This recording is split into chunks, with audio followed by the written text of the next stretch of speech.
This is a special presentation of WAAY 31 Sports.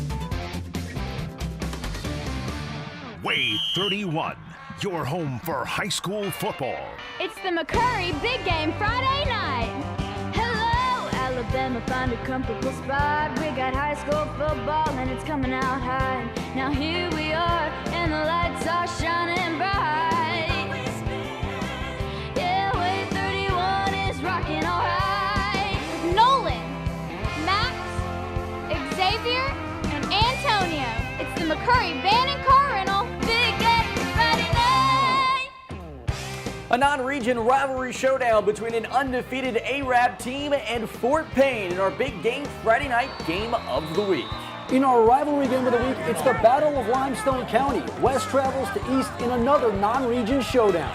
Hello and welcome into Big Game Friday night, everyone. Thanks for tuning in tonight. Week 5 of the high school football regular season is here. Noah and I joined here with Max Cohan, and Max, the season is flying by. Yeah, no kidding. 6 games are already in the books and things are starting to heat up. Yeah, that's right. Awesome games taking place tonight across North Alabama as well, like at our Big Game Friday night game of the week, where Xavier WAAY was on the sidelines. Let's head to ARAB. Although ARAB and Fort Payne are no longer in the same region, tonight is a game that means so much to both of these ball clubs. For ARAB, they come into this one at 5-0. It's their best start since 1949. So a win here would definitely keep that momentum going forward. However, for Fort Payne, they haven't played since September the 9th, where they were on the wrong end of a shutout, losing 18-0. So they are looking for a much-needed victory here tonight. How would this one play out? This is our Big Game Friday night game of the week. We head to the ARAB City Sports Complex, where the undefeated ARAB Knights host the one-loss Fort Payne Wildcats. And before the game, both teams honored 99-year-old World War II veteran James L. Carson. However, we pick things up in the second. Dax Barnador is going to take the snap and hand it off to Alex Akins, who turns on the Jets for a Wildcats first down before being forced out of bounds. And a few plays later, it's Marcus Ledford taking the direct snap, finding some room and moving the chains for another Fort Payne first down.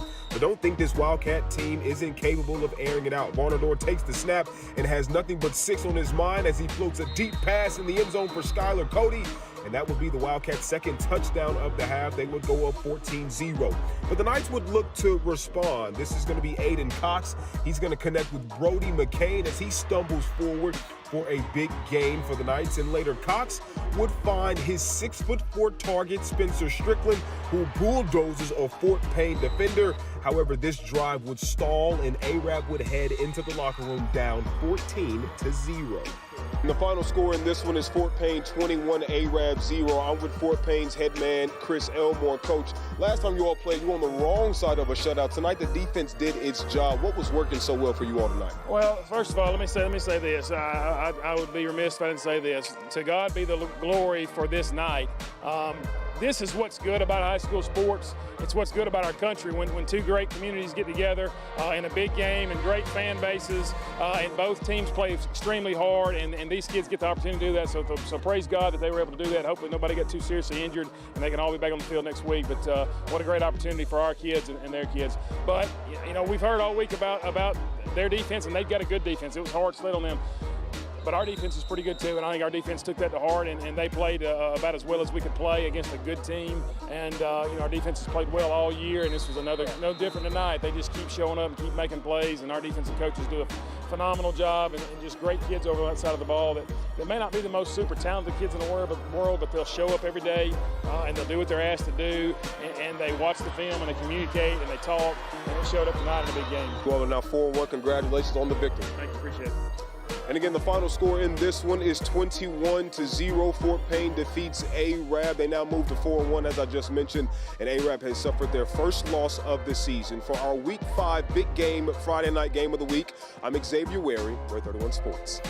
Wow, what a stunner. Fort Payne defeats ARAB with a 21-0 win. Yeah, how about we go to another 6A Region 8 team that was in action tonight. Buckhorn hosting Guntersville and the other 5A Region 7, 6A Region 8 crossover. And the Wildcats came into this one with all sorts of confidence as they would waste little time getting their offense going. First, it was Julian Jordan getting Guntersville to the goal line, running right into your living room with this one, bringing Guntersville to the Buckhorn Buckhorn won, and then they would cap the drive off with the Cedric J. Gomera dive to take a 7-0 lead. Guntersville out on top early, and if it's not broken, don't fix it. It's Jordan again as he brings the Wildcat right back to the goal line with this run, and this time they feed the man that got them there. Jordan powers his way in for 6 as the Wildcats go on the road and take a 14-0 lead, and they'll be headed back across Guntersville Lake with the win 52-21 over the Bucks. At Scottsboro tonight, the Wildcats were hosting an undefeated Priceville team and hoping to bounce back from a loss to Arab last week. The 5-0 Bulldogs looking to move to 6-0, and we start in the second half with Priceville leading 14-13. 3rd and 8 for Priceville, and Xander Gaines drives through for a Bulldog first down, but that drive would end and Scottsboro would go to work. Same play, different team. It's the Wildcats. Jake Jones who pushes through for a Scottsboro first down, and just a moment later, Scottsboro has 1st and 10, and it's Jones again, twisting and turning his way for a touchdown as the Cats grab the lead. But in the end, it's Priceville that remains undefeated, 28-21 the final in this one. The Madison County Mustangs, they started their season 0-2 for the first time since 2017. Since then, though, they've won their last 2, and they hit the road tonight to take on Madison County. These 2 schools, former rivals, still are rivals, but with Madison County now in 3A, they might not meet as often as they used to. Bob Gotze and his squad came out firing in this one, already ahead 28-0, but the Tigers would generate a little offense. Jaden Wiggins takes the handoff. He's around the left side, picking up a first down for the Tigers, but the Mustangs swallowed just about everything else up. Mason Meadows back to pass, but he's going to be engulfed. Austin Chambers in the backfield. He gets the big sack, and man, he's pumped up about it. The Madison Academy offense looks maybe the best it has all season as they go on to win 42-20 on the road. Changing gears and heading out to Trinity, the Decatur Heritage Eagles playing up a classification tonight, actually a couple classifications. The 1A school hosting 4A New Hope. We jump in with the Indians leading 21-17 and looking for more, and New Hope found success in the second half. Wyatt Bolden takes the snap and starts running, making his way to the outside and avoiding tacklers like the plague as he finds open space, and no one is even near him as he can shift down a gear to finish off this sprint and give the Indians an 11-point lead. Well, they figured it worked once, might as well try it again, so Bolden rolls out to the right again, and it looks like he's home free. Only one man to beat, but Jackson Thomas makes the stop inside the 5. New Hope would stay on the ground and finish this one with the direct snap. Will Rice, he's nice, falling to the pay dirt as the Indians' lead increases even more. The Eagles would rally to take a late lead, but New Hope comes out on top, 48-47. Here's a look at some other scores from across the state. Spring Garden win 41-12 over Cedar Bluff, and the Valleyhead Tigers come out on top over the Eider Hornets with a 56-30 win. While at Woodville, the Lions of Brindley Mountain hit the road and couldn't pull out a win. Final score, Panthers 46, Lions 6. All right, well, let's go ahead and call our first timeout of the night. Yeah, that's right. But don't go anywhere. When we return, we head to Limestone County for our big game Friday night rivalry game of the week. Stay tuned for more Big Game Friday night on WAAY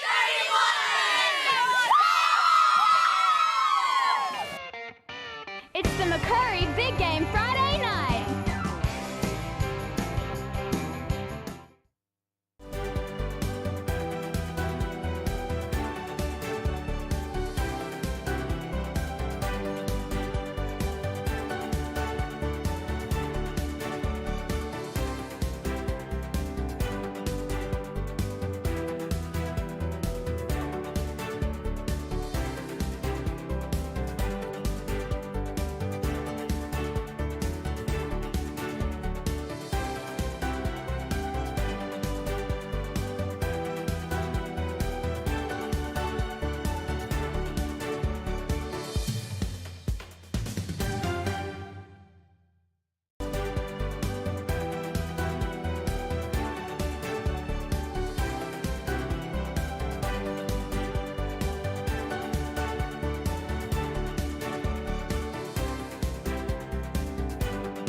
It's the McCurry Big Game Friday night.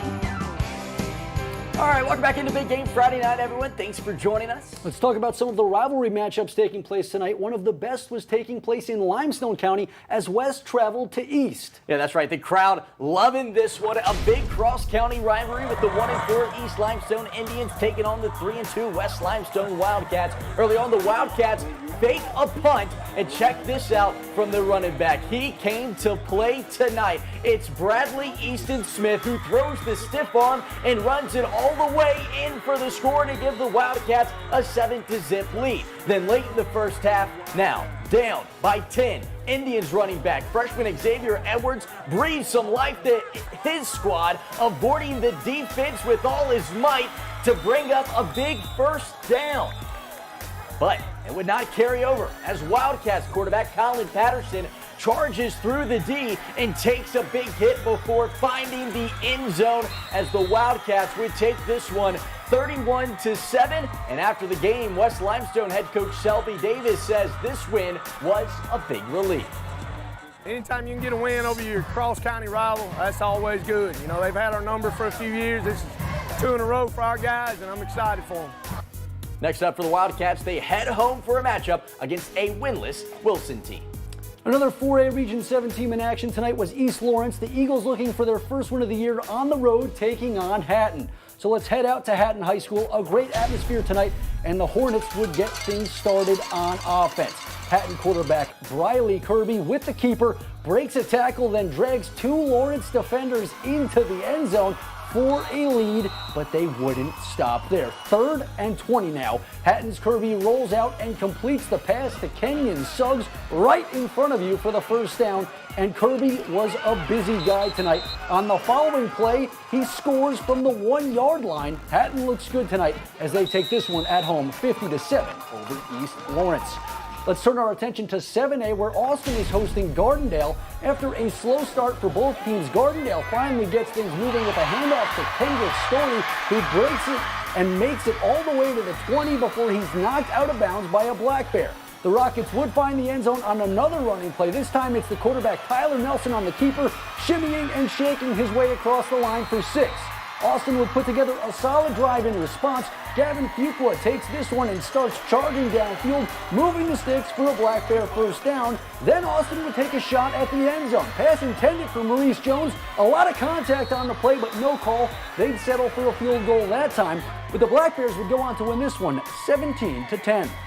James Clemens, following a 10-0 regular season last year, have struggled this season and we're taking on an undefeated Muscle Shoals team on the road. One of the best matchups of the night right here. The Muscle Shoals Trojans trying to get something going at home, and the recipe is simple. Get the ball to Jalen Goodwin, and they do that here, and he shows you why he's your key player in this one. The Trojans into the red zone, the student section loving it, and they reward my man Jalen. He gets the call and gets in for the score, somersaulting into the end zone for 6 as the Trojans get the big win at home over the 7A opponent 38-10. Well, at Milton Frank Stadium, the Huntsville Panthers found themselves in action against May Jemison, and the Panthers wasted no time getting on the board in this one. Hand off to Carlin Long, and he's going to take this one long. Breaks a tackle, cuts across the grain, wins a foot race, and scores. Huntsville on the board in the first, and after they force a safety, they would find pay dirt again.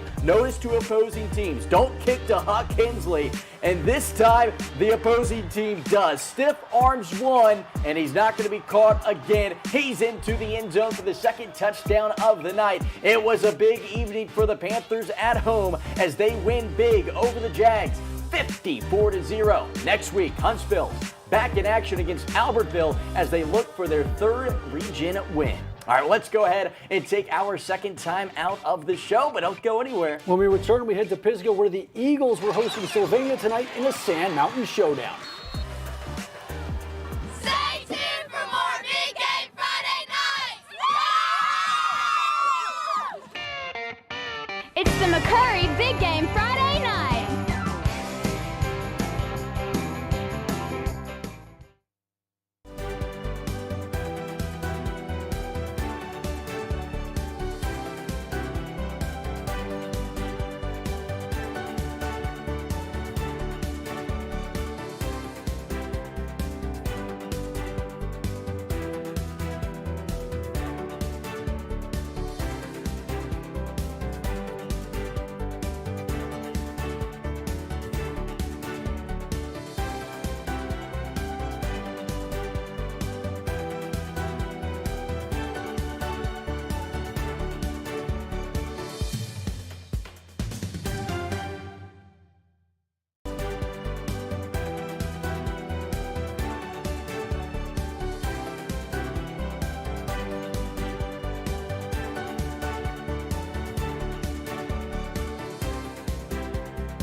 It's the McCurry Big Game Friday night.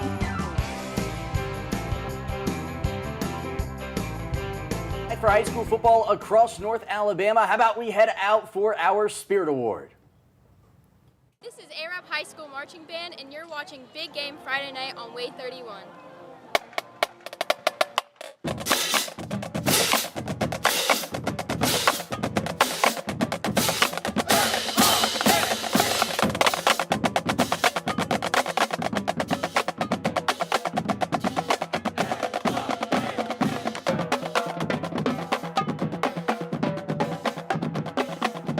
All right, how about that? Big congratulations to the Arab High School Marching Band for being this week's Flow Air Spirit Award winners. Night's games are always among my favorites to cover as the Arab community creates one of the best atmospheres for high school football, and the band is always to thank. All right, well, let's get back to some football now. It's our Big Game Friday night showdown taking place over at Pisgah. The Eagles welcoming in the Rams of Sylvania. Early in the first, no score. Eagle Legion McCreary takes the long way for the first down here, back and forth before being brought down by Sylvania's Jackson Smith. Then moments later, Mason Holcomb with the pass to Jacob Kirby for another first down, and then just with 2 minutes left in the first, Eagles first and goal from the 2, and McCreary powers through for a Pisgah touchdown, 6-0.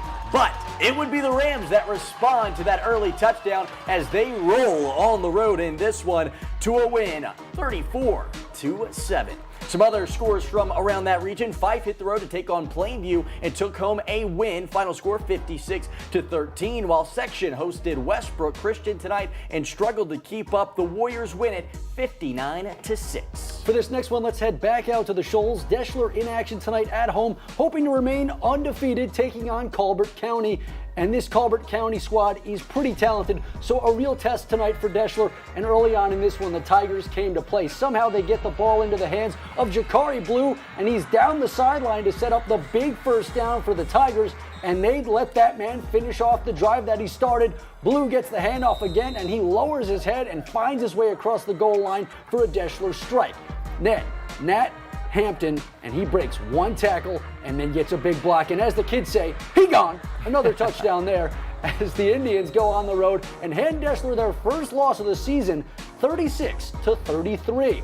Here are some of the other scores from that northeast part of the state. Morris Hill in action tonight on the road taking on Russellville, coming away with a 31-30 win. While at Ardmore tonight, the Tigers hosted Elkmont and claimed victory, winning 42-0. While Phil Campbell hosted Carbon Hill tonight and brought home a win, 28-0. All right, Brewer, tonight a big 5A game took place. The Patriots hosting Sardis tonight at home. It was homecoming at Brewer High School. The game gets off to a rough start for the Patriots. Caden Childers drops back but fumbles. Sardis recovers, and they take advantage of a short field. Brian Chapman tosses a touchdown to Eli Morton coming up. Sardis with an early 6-0 lead, but Childers leads Brewer down the field. Check this out. Inside the red zone, he's going to throw one to Walker Latham, and Latham leaps into the end zone right here. Extra point is good. Brewer leads 7-6. Sardis, though, they would strike back. Chapman fires over the middle to Carson Gillian, and he bangs into the end zone to take a 12-7 lead, and that would be the final. Sardis spoils Brewer's homecoming and hangs on for the win, 12-7. Looking at some other 5A Region 7 games taking place, Crossville and Boaz both played some non-region games, and the Lions couldn't keep up. They fall to the Southeastern Mustangs 48-20, while the Boaz Pirates, they were in action against Southside Gadsden, and the Panthers win that one 41-20. Let's finish off at Louis Cruz Stadium tonight. The Columbia Eagles hoping to snap the nation's longest losing streak as they take on Tanner. And the Eagles had their backs against the wall early tonight at the home of Alabama A&M. The Rattlers were on the goal line, and Jarek Thompson would jump over one defender and then fight his way in for 6. An early lead, and Columbia looks to respond. But on the first possession, things would not go their way. Fumble on the play, and Tanner has it going the other way. Make it a scoop and score, and it's a 2-score ball game. Columbia would have a few plays tonight to hang their hat on, like this throw from Tristan Savage, but in the end, it's Tanner all the way as they go on the road and return home with a 66-0 win. And lastly tonight, Oxford and the Hornets. They hosted Hartzell and couldn't keep up the momentum. The Tigers clinching a 69-21 win over the Hornets. All right, let's go ahead and call our third and final timeout of the night. Yeah, but coming up next on Big Game Friday Night, we introduce to you our premier urgent care fan of the night. And later on tonight, we also share with you our top lights. Don't go anywhere. Stay tuned for more Big Game Friday night. It's the McCurry Big Game Friday night.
It's the McCurry Big Game Friday night. Welcome back into Big Game Friday Night. Everyone, thanks for joining us this week. Well, before we wrap up, let's head out to Buckhorn High School to meet this week's premier urgent care fan of the night. My name is Chase Ambrose. I'm the Big Game Friday Night fan of the night. Let's go! All right, a big congratulations to Chase Ambrose for winning tonight's award. The Buckhorn student section was pumped up tonight despite the loss. Chase is a senior at Buckhorn High School, and he's on the Bucks baseball team, so love to see the school spirit. All right, well, let's take this time to thank all of our radio sponsors for helping make this show possible, and thank you to all of you that tuned in and chose Big Game Friday Night for your high school football show. But our football coverage doesn't just stop at high school football. Tomorrow, me and Max will be on the sidelines of the biggest game in the States for college football. That's right. Both Alabama and Auburn kick off conference play as the Crimson Tide prepare to host Vanderbilt to kick off their SEC schedule, while Auburn hopes to move to 1-0 in conference play when they welcome in Mizzou to begin their SEC slate tomorrow at 11. All right, well, let's go ahead and wrap things up here for Big Game Friday Night. A big thank you to everyone back in production, our producers, shooters. The show would not be possible without any Well, of thanks them. for tuning in, and we'll wrap things the same way we do each week with your Big Game Friday Night Top Lights. Good night, everybody.